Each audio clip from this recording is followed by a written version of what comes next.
E durante evento informativo sobre as eleições brasileiras com as embaixadas presentes no país, o presidente do Tribunal Superior Eleitoral, ministro Luiz Edson Fachin, pediu que a comunidade internacional esteja alerta às supostas acusações levianas contra o sistema eleitoral brasileiro. Abro aspas. Convido o corpo diplomático sediado em Brasília a buscar informações sérias e verdadeiras sobre a tecnologia eleitoral brasileira, não somente aqui no TSE, mas junto a especialistas nacionais e internacionais, de modo a contribuir para que a comunidade internacional esteja alerta contra acusações levianas. Fecho aspas. Fachin tem convidado órgãos e autoridades internacionais para acompanhar o pleito que acontecerá em outubro, alegando dar chancela ao sistema eleitoral e para minimizar os questionamentos sobre a segurança das urnas. O encontro com as embaixadas foi fechado à imprensa. Fiuza. Ninguém tem dúvida sobre esse sistema eleitoral.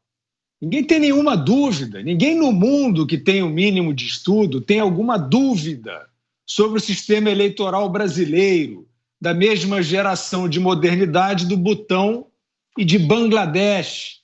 Não há controvérsia. Por conta de uma tentativa de aprimoramento do sistema que virou pecado, está proibido aprimorar esse sistema perfeito, esse sistema dos deuses, inexpugnável, nas palavras desses personagens aí, caricatos, né? Virou pecado aprimorar o sistema, mas no processo de tentativa de aprimoramento, que o Supremo foi lá no Congresso barrar, que o Luiz Roberto Barroso, no exercício da presidência do TSE, foi lá conversar com líderes partidários que magicamente transformaram a convicção formada numa comissão em 180 graus.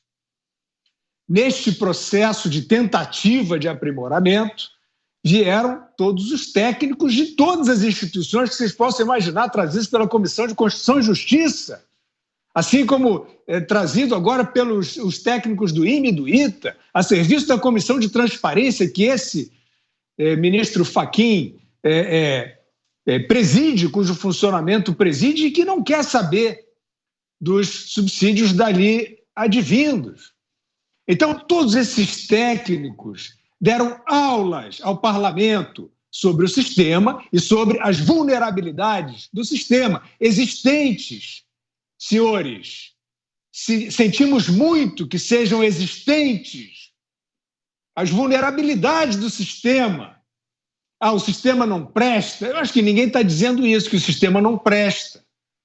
Mas está dizendo que há vulnerabilidades, que o sistema foi violado, e que nenhuma instituição sobrevive e aguenta uma tempestade de má-fé.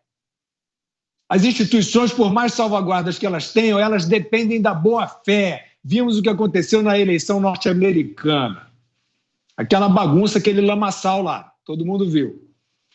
E o que o TSE precisa dar hoje ao Brasil e ao mundo, se ele quiser, é um parâmetro, um exemplo, um sinal de boa-fé. E ele não está fazendo isso, porque ele faz política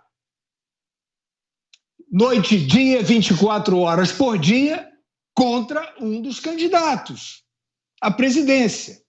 Esse tribunal, presidido por este senhor, ele é a sua página em rede social, vai lá e curte postagens contra um dos candidatos. Ora, meu Deus do céu, isso não seria suficiente para levantar um tipo de dúvida sobre a idoneidade? Eles fazem política, o Fachin cria situações, o presidente da República está na Rússia e ele dá uma coletiva ao lado do Moraes e do Barroso, dizendo que está preocupado com o ataque hacker da Rússia. E na mente sofisticadíssima dele, ele criou essa coreografia. Vamos associar o Bolsonaro ao hacker da Rússia. É nesse nível, nesse estado de coisas que nós estamos. E, no entanto, ao tomar a sua posição sobre o árbitro eleitoral, ele vem, como os outros vêm também, investindo nesta fantasia, investindo nesta retórica. Não pode falar sobre imperfeições do sistema porque vai ser perseguido. Essa é a entrelinha. Provem que não é.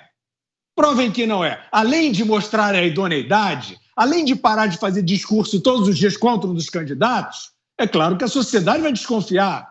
Além disso, mostrem que não estão preparando atos de perseguição baseados em subjetividades, em retórica e em legítimo debate sobre as vulnerabilidades do sistema que foi violado. Perguntando então ao ministro Fachin, onde estão os arquivos da eleição de 2018 que poderiam mostrar que não houve fraude após o sistema ser invadido? Um dos invasores, pelo menos, ficou 6 meses lá. Onde é que está isso? Está debaixo de algum tapete? Então, como pode, nesse estado de coisas, o TSE querer que as pessoas confiem no sistema do Brasil, do Butão e de Bangladesh por uma questão de fé? Ainda falando sobre o TSE, mais uma informação antes de passar para você, Ana. O Tribunal Superior Eleitoral recebeu, nesta segunda-feira, o relatório final de uma comissão que avaliou o teste público de segurança realizado em 2021 no sistema eleitoral brasileiro. O relatório aponta que nenhum dos ataques planejados teria obtido sucesso em violar a segurança e privacidade do aparelho de votação. Apesar disso, o grupo sugeriu aperfeiçoamentos em questões tecnológicas e posturas como as adotadas pelos mesários no dia da votação. O documento é assinado por pessoas do Ministério Público Federal, Ordem dos Advogados do Brasil, Congresso Nacional, Polícia Federal e Sociedade Brasileira de Computação. Uma pesquisa divulgada pelo Poder Data também nesta segunda mostra que a desconfiança dos brasileiros no sistema de votação aumentou em 10% em apenas 4 meses. Passo para você, Ana. Temos 2 minutos e meio, tanto para sua análise sobre esse documento, como também das falas que trouxemos aqui do ministro Edson Fachin.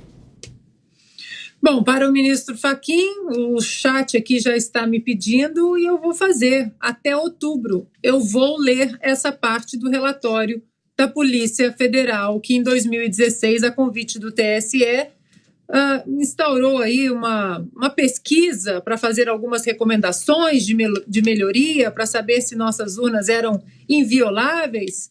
E o relatório diz: não é possível auditar de forma satisfatória o processo entre a votação do eleitor e a contabilização do voto no boletim de urna. Não adianta, Vitor, eu vou ler isso aqui até outubro desse ano, porque o ministro Fachin, ele cometeu uma atrocidade contra a verdadeira democracia e liberdade de expressão, quando os cidadãos eles querem questionar, eles querem perguntar, eles querem melhorar o nosso sistema eleitoral, o nosso debate público, reformas.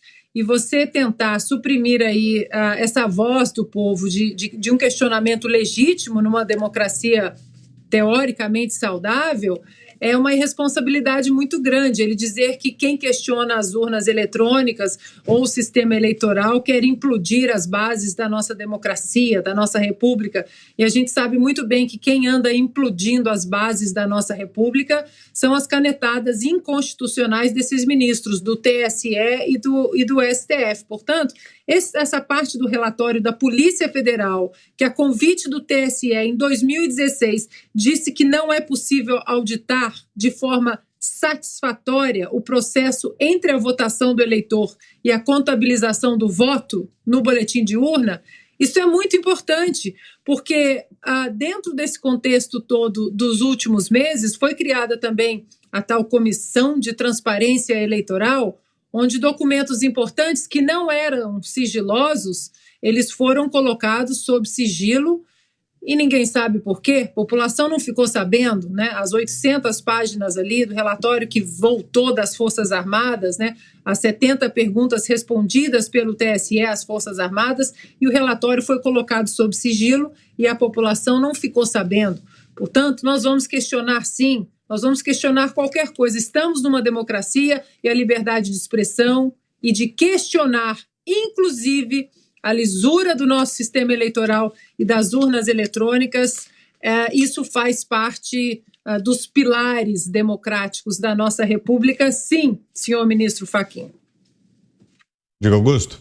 Olha aqui, a justiça, eles poderiam...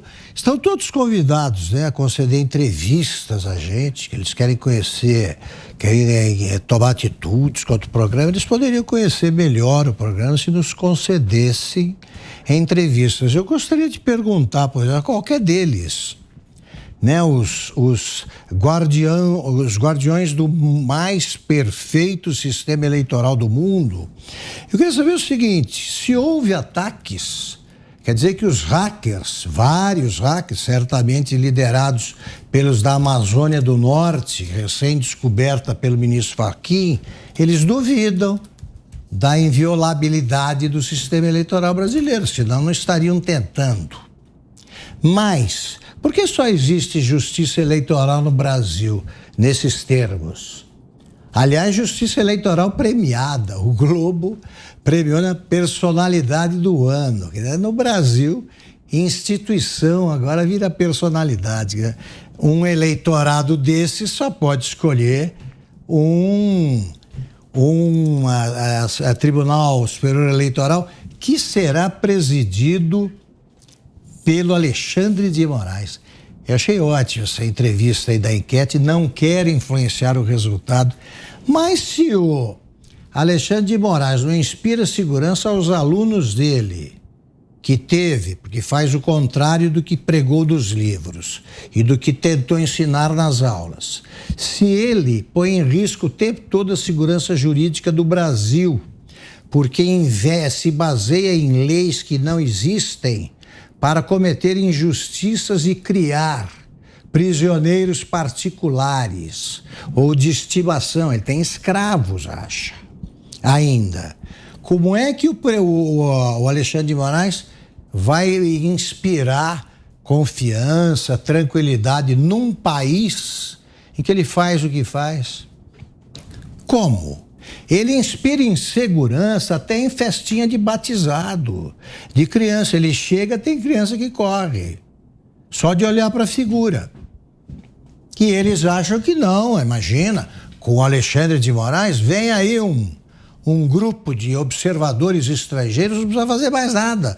Mostra primeiro um retrato, né, para preparar a turma do retrato de Moraes e depois a figura em carne e osso. E aí lê o currículo dele para ver o que ele fez. Tá? E se quiser judiar mesmo, se ele for mal, ele deveria ser punido com a reprodução de um texto qualquer de um livro que ele publicou, porque não vai bater, né? Não vai rimar com o que ele faz todo dia, que é fora da lei. Você, Zé, 2 minutos e meio. Perfeito. Olha, essa história de que criticar urna eletrônica é criticar a instituição, Tribunal Superior Eleitoral, processo eleitoral, isso é errado, não pode existir nenhum assunto tabu. A urna eletrônica, ela não foi eleita deputada eleitoral, nem ministro eleitoral, nem nada, é apenas um instrumento. E é um grupo forte, né? O B38, por exemplo, é um deles, que ainda faz um trabalho no Congresso Nacional para que o voto impresso, o voto no papel, seja adotado ainda nessas eleições. Aquele critério da anualidade, ele vale para leis, vale para regulamentos e que possam mudar o processo eleitoral. Não é processo eleitoral, isso é processo de votação. Eu entendo que quem traz as urnas eletrônicas para o processo político tem que explicar mesmo, tem que ser transparente. A própria ampliação desse grupo de transparência já foi um resultado desse debate, ou seja, o debate já foi positivo nesse sentido. E todos têm que avaliar, os partidos políticos recebem dinheiro para isso, contratar profissionais e tudo. Para se ter uma ideia, esse teste de integridade que foi concluído ontem, o relatório, foram empresas contratadas para analisar e tudo. Onde há operação de algo na internet ou em informática, existe a possibilidade de fraude. Um deles foi citado aqui, que é a história dos mesários. Se houver a combinação de mesários e fiscais, é possível votar para quem não compareceu, e é uma realidade. A dificuldade é uma urna que não tenha sido fiscalizada por partidos adversários. No processo eleitoral, o maior fiscal é o adversário. Então, essa é a realidade. Não há nenhuma comprovação de que houve fraude. Não há. Muito pelo contrário, as pessoas que criticam foram eleitas por esse processo. O presidente Jair Bolsonaro, os filhos do presidente Jair Bolsonaro, uma enxurrada de votos em São Paulo, né? Eduardo Bolsonaro teve a maior votação da história do país. Então, é o processo. Agora, esse debate não pode ser impedido e eu acho muito saudável.